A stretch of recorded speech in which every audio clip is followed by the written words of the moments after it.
Welcome to unique GK channel. Hi friends, నమస్తే.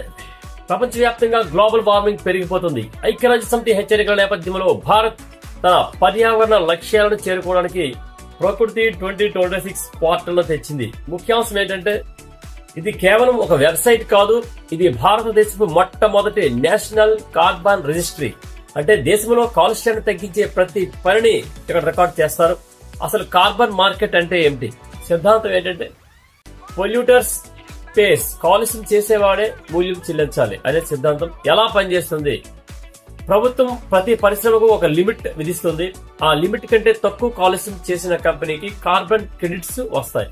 Limit దాటిన కంపెనీలు ఈ క్రెడిట్లను డబ్బులు ఇచ్చి కొనాలి.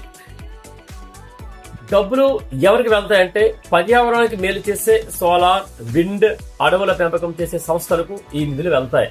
ప్రకృతి 2026 పోర్టల్ లోతైన విశ్లేషణ చేస్తే ఇది ఒక డిజిటల్ విప్లవం అని చెప్పవచ్చు. గతంలో కార్బన్ క్రెడిట్ సర్టిఫికేషన్ కోసం ఏళ్ల తరబడి పెట్టేది, ఇప్పుడు ఈ పోర్టల్ ద్వారా ప్రక్రియ వేగవంతం అవుతుంది.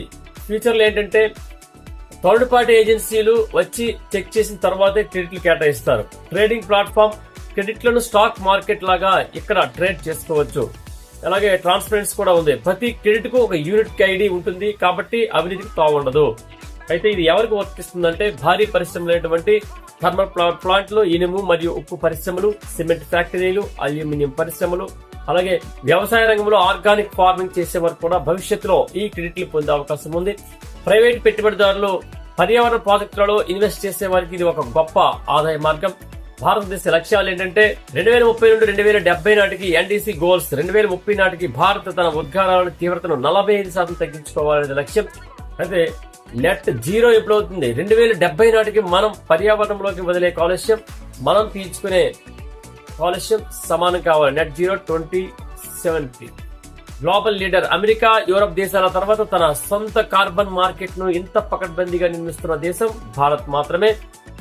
చివరగా, క్రెడిట్ ధరలు స్థిరంగా ఉండకపోవడం, చిన్న పరిశ్రమలకు అవగాహన లేకపోవడం అనేది సమస్యగా చెప్పవచ్చు. ప్రకృతి 2026 కేవలం వ్యాపారం కాదు, ఇది మన భవిష్యత్తు తరాలకు మనం ఇచ్చేటటువంటి స్వచ్ఛమైన గాలి మరియు పచ్చని ప్రకృతికి పునాది అని చెప్పవచ్చు. Friends, thank you. ఈ వీడియో మీకు నచ్చినట్లయితే సబ్స్క్రైబ్ చేయండి, నచ్చకపోయినట్లయితే తప్పనిసరిగా కామెంట్ కూడా చేయండి. Thank you.